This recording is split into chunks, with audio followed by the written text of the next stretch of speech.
Assalamualaikum warahmatullahi wabarakatuh. Waalaikumsalam warahmatullahi wabarakatuh. Perkenalkan kami dari SMK Negeri 1 Prenghapus Ya. mendapatkan tugas untuk mewawancarai pengusaha UMKM. Dan ini tepatnya ada di daerah sekitar Prenghapus ya. Ya. Ini tepatnya di depan Kecamatan Prenghapus. Sebelumnya perkenalkan Pak, nama Ya. saya Lian dan nama Bapak Oke, nama saya Pak Alex Supali. Alex Supali. Ya. Saya Prasetyo Aji. Oke. Ini ada kameramen saya yang bernama Dimas Indo. Ah, Jadi kami mendapatkan tugas untuk bertanya-tanya nih Pak sekitar ya. oke, silakan. Tanggapan itu bagaimana penjualan Bapak untuk hari ini? Oh, alhamdulillah untuk hari ini ya lumayan lah, Mas. Ya namanya juga berjualan di pinggir jalan. Ya kiranya udah langganan juga nanti juga belok sendiri seperti itu. Lalu nih biasanya itu Bapak berjualan cilok itu per harinya itu dapat laku berapa gitu? Oke, untuk laku per butirnya ya. Untuk per butirnya itu alhamdulillah untuk hari biasa. Untuk hari biasa itu Redwood. Ya kurang lebih ya sekitar 700 butir, 800 butir. Tapi kalau untuk weekend seperti Sabtu, Minggu atau hari libur nasional itu biasanya membawa 1000 sampai 1500 butir seperti itu. Nah, biasanya Bapak itu per hari itu mendapatkan berapa? Gitu? Oh, untuk keuntungannya, untuk keuntungan kotor ya. Untuk keuntungan kotor biasanya sekitar ya 400-500 ribu lah. Seperti itu. Kalau untuk keuntungan bersih sekitar 350. Lumayan nih ya. Ya alhamdulillah lah. Alhamdulillah. Ya namanya juga usaha, Mas. Terus nih bahan apa yang digunakan dalam pembuatan cilok nih Pak? Oke, untuk bahan-bahannya, untuk ciloknya sendiri itu biasanya pakai tepung, terus pakai ya bumbu-bumbu seperti penyedap rasa, terus juga ada micinnya juga seperti itu. Terus kalau untuk isiannya itu ya kalau yang saya jual, ini kan saya kan cilok gajih ya. Cilok gajih. Nah, untuk cilok gajih itu dalamannya itu gajih sapi. Seperti itu, Mas. Nah, ini terus Bapak biasanya membeli bahan itu di mana? Oke, untuk bahan-bahan bakunya itu biasanya saya membeli ya dekat-dekat rumah saja lah. Seperti di minimarket, di warung-warung itu juga ada. Kan kayak tepung, terus kayak penyedap rasa itu kan di warung banyak, Mas. Banyak. Nah, seperti itu. Kalau untuk isiannya, untuk gajihnya itu biasanya membeli di pasar. Itu biasanya untuk ya, yang jualan daging-daging sapi atau untuk penyelepan itu loh, Mas. Penyelepan untuk membuat bakso. Seperti itu. Kan memang adanya ada di yang seperti itu ya. Ya, seperti itu.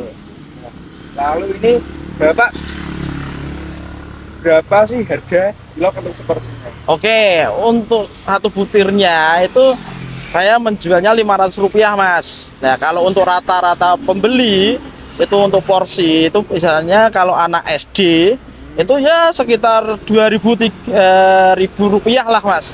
Berarti untuk 2.000 itu satu porsi itu 4 butir. Nah, satunya 500 itu ya. Satunya 500. Seperti itu, Mas. Terus itu apa alasan Bapak untuk berjualan di daerah sini? Oke, yang pertama ya, Mas ya. Karena daerah sini itu dari pagi sampai malam itu nggak pernah sepi, Mas. Ramai terus ya? Rame terus. Apalagi yang saya tempati untuk berjualan ini ada anak SD-nya. Seperti itu. Terus juga untuk karyawan pabrik yang mau berangkat atau pulang kerja itu juga lewat depan Kecamatan Prenghapus ini. Karena memang ini tempatnya dekat dengan pabrik ya? Ya, betul sekali, Mas. Industri. Lalu apa alasan Bapak untuk berjualan cilok? Oke, yang pertama ya, Mas ya. Yang pertama itu untuk bahan-bahannya sendiri itu tidak sulit dicari. Mudah gitu? Sangat mudah. Terus harganya pun juga ekonomis. Terus alhamdulillah kalau dihitung-hitung untuk keuntungan itu juga alhamdulillah masuklah, Mas, untuk bisa berbelanja lagi, untuk berjualan lagi dan juga untuk menabung seperti itu. Terus hal apa yang dapat Bapak lakukan untuk meningkatkan penjualan nih? Oke, yang pertama itu menjaga rasa apa yang dijual. Terus yang kedua itu berkomunikasi dengan baik dengan pembeli. Seperti itu. Terus yang ketiga itu diusahakan untuk yang tempat jualan itu tetap bersih.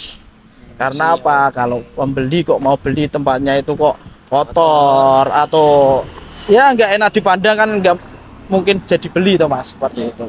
Kualitas ya Pak. Ya, kualitas untuk barangnya juga harus bagus seperti itu.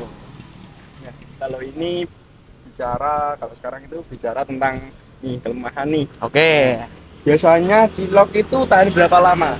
Oke, untuk cilok yang saya jual ini toh Mas, kan isiannya kan beda. Biasanya kan isinya ada telur, ada sosis seperti itu. Nah, ini cilok yang saya jual itu adalah cilok isian gaji sapi ya Mas ya.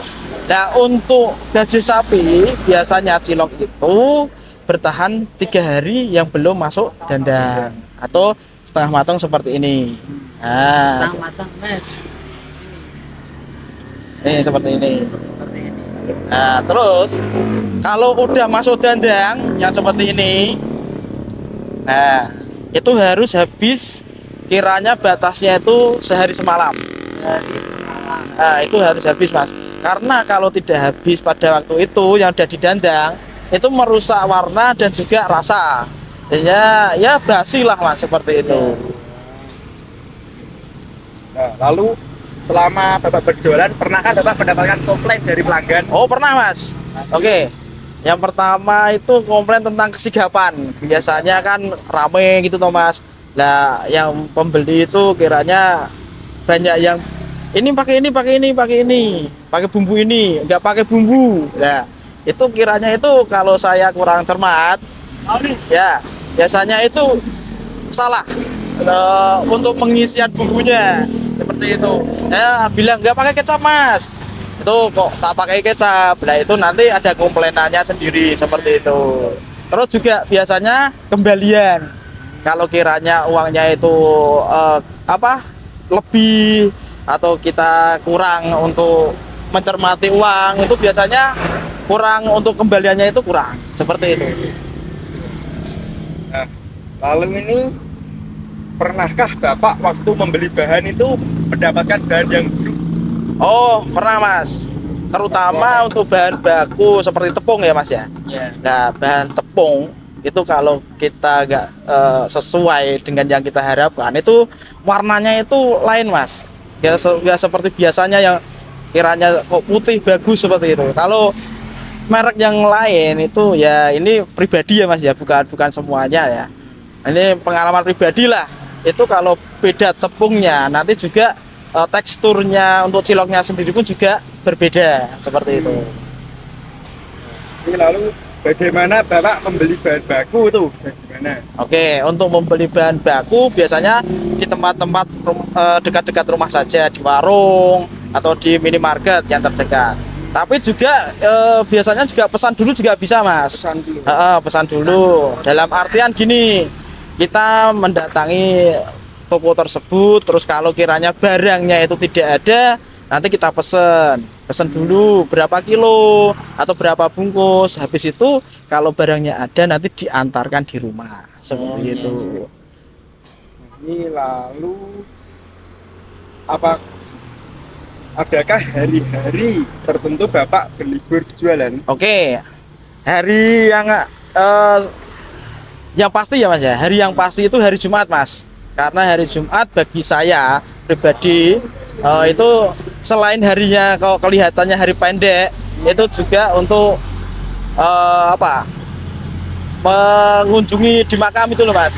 Nah, seperti itu, untuk mendoakan simbah yang sudah tidak ada, seperti itu.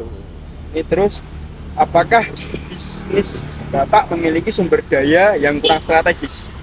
Oke, ya untuk bisnis yang kurang strategis itu cenderungnya tempat aja sih Mas. Karena di area Pringapus ini dari trotoar dekat pabrik USG kiranya sampai sekitar pabrik sini itu udah penuh penjual. Jadinya kalau istilah itu nggak pedagang lama, itu biasanya nggak punya tempat seperti itu. Tapi kalau untuk pedagang-pedagang lama itu ada paguyubannya sendiri Mas. ada paguyuban, ada kelompoknya seperti itu. Makanya kalau untuk pedagang-pedagang baru disarankan itu mendekati aja lah untuk pedagang-pedagang lama yang udah lama di situ. Sekarang ini bicara tentang peluang nih. Oke. Bang. Terus apakah Bapak sudah mencoba penjualan secara online? Sudah. Sangat sudah, Mas. Dari awal udah menggunakan online juga. Karena kan media sosial itu kan luas, Mas. Luas. Nah, oleh karena itu kita juga harus memanfaatkannya. Terus untuk apa? Jaringannya pun juga istilahnya bukan area-area sini saja seperti itu. Banyak itu. Nanti kan bisa juga di luar Pringapus juga bisa untuk merasakan ciloknya. Terus juga istilahnya kalau mau jual lagi juga bisa seperti itu. Terus nih, menurut Bapak lokasi penjualan ini itu strategis atau tidak? Kalau menurut saya yang saya tempati ini strategis, Mas. Karena dari pagi sampai malam itu tetap rame. Terus istilahnya itu pelanggan-pelanggan dari cilok gajih yang saya jual itu juga sudah alhamdulillah sudah banyak seperti itu. Ya. Terus biasanya Bapak itu menerima pesanan atau tidak jika ada membeli? Pesanan-pesanan gitu. Oh, juga bisa menerima pesanan, Mas. Dalam artian gini ya. Untuk pesanan online bisa langsung diambil atau Diantar gitu. kalau untuk diantar bisa lah, tapi lihat dulu waktunya seperti itu. Tapi kalau kiranya kok dia mau datang sendiri ke rumah atau tempat saya berjualan juga bisa. Terus kalau untuk kiranya untuk pesan antar, kalau masih area Pringapus mungkin sekitar kecamatan masih bisa dilayani, Mas, seperti itu. Ini lalu bagaimana cara Bapak mempromosikan jualan Bapak? Oke, untuk mempromosikannya yang pertama ya, Mas ya. Kita yang pertama itu saling tegur sapa. Saling tegur sapa dalam artian dari penjual ke pembeli. Saling tegur sapa, terus komunikasi itu dibangun. Nanti dari mulut ke mulut pun juga akan ada penyebarannya sendiri seperti itu, Mas. Terus media sosial seperti Facebook, seperti Instagram itu dimanfaatkan semaksimal mungkin. Seperti itu. Jadinya tidak menutup kemungkinan itu untuk penjualan selain juga berdagang langsung di lokasi, juga media sosial itu juga gitu. ada tempatnya lah seperti itu. Boleh disepil nggak media sosialnya? Oke, untuk media sosialnya di Facebook itu nanti buka aja Cilok Gajih Pringapus. Di bawah ya. Cilok Gajih Pringapus. Nih, lalu Bapak biasanya membuat cilok sendiri atau pesan di orang lain? Oke, untuk cilok saya yang saya jual ini masih kerjasama dengan teman. Itu terus terang saja masih kerjasama dengan teman. Tapi yang satu itu produksi dan tahu produksinya, terus yang saya itu bagian penjualannya. Nah, jadinya ini masih kerjasama, belum pure punya perorangan, punya teman saya atau punya saya, belum seperti itu. Gitu ya? Masih kerjasama. Terus nih, tempat yang biasanya banyak pembeli itu daerah mana? Oke, untuk banyak pembeli ya, Mas ya. Biasanya itu seperti di alun-alun. Di alun-alun, terus di area pabrik. Terus atau di sekitar sekolah. Oke. Tapi kan ini juga sekitar sekolah, terus dekat pabrik juga, terus di area keramaian kecamatan seperti itu.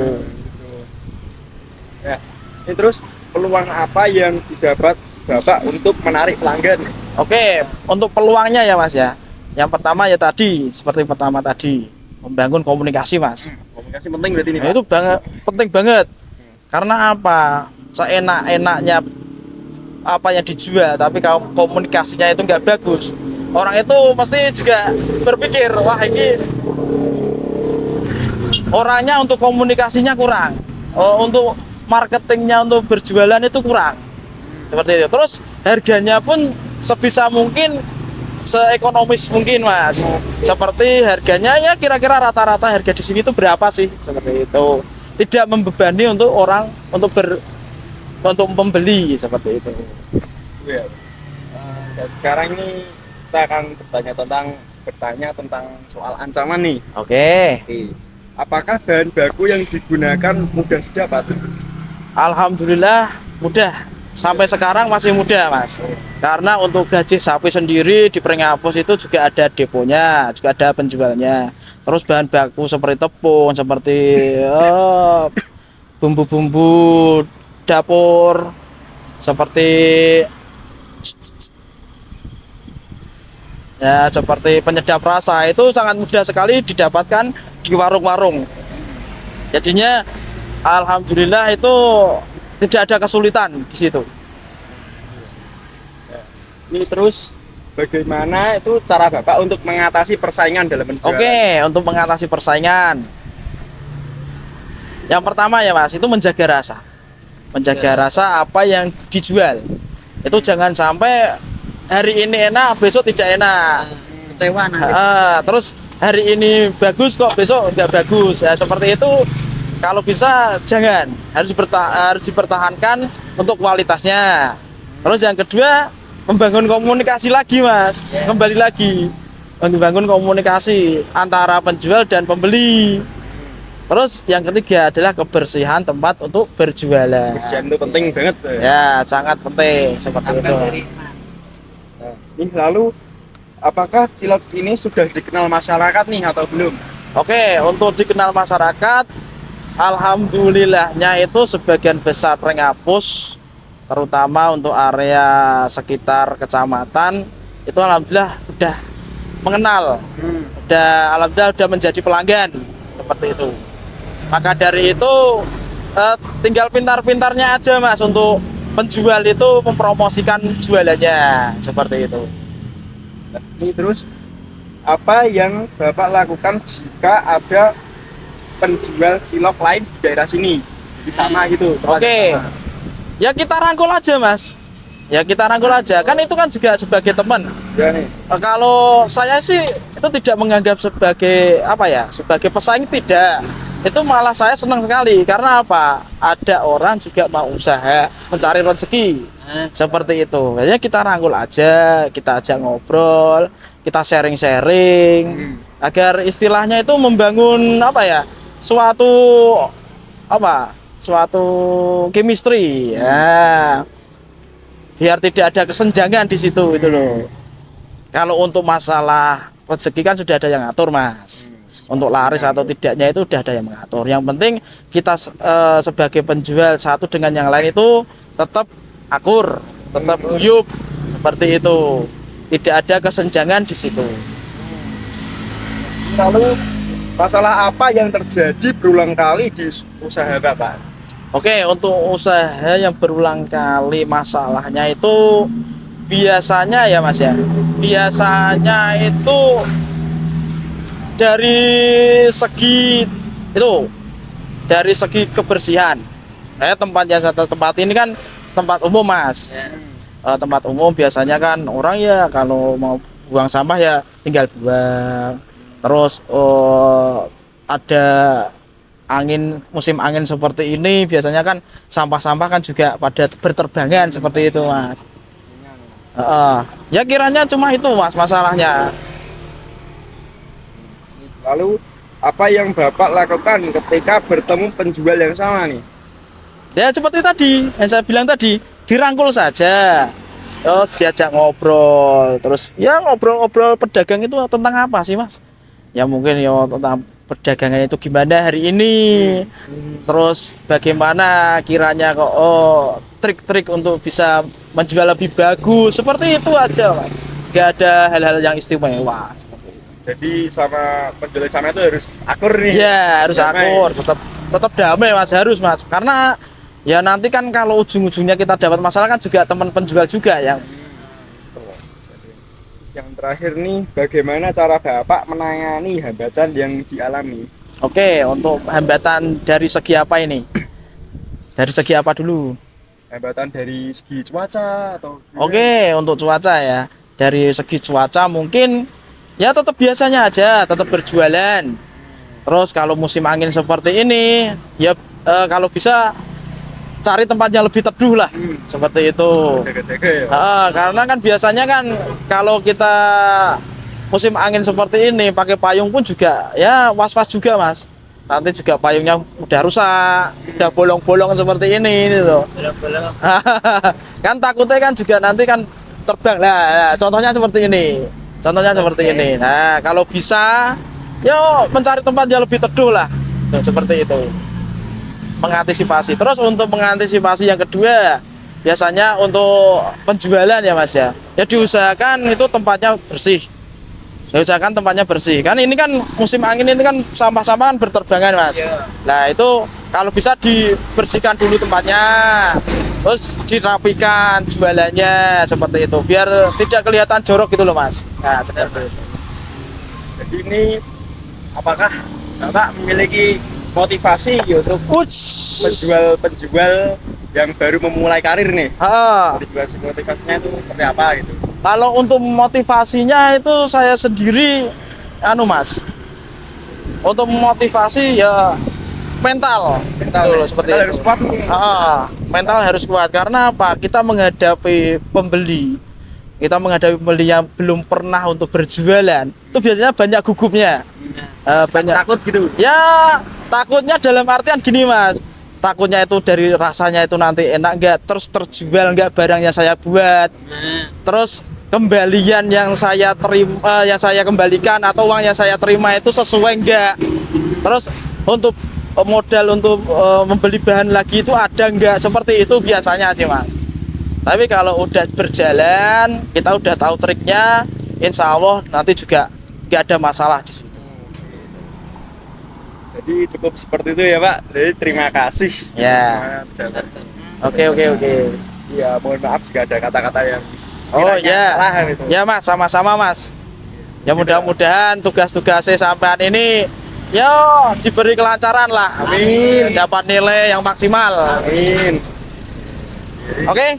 Siap, terima kasih banget Pak. Ya. Siap.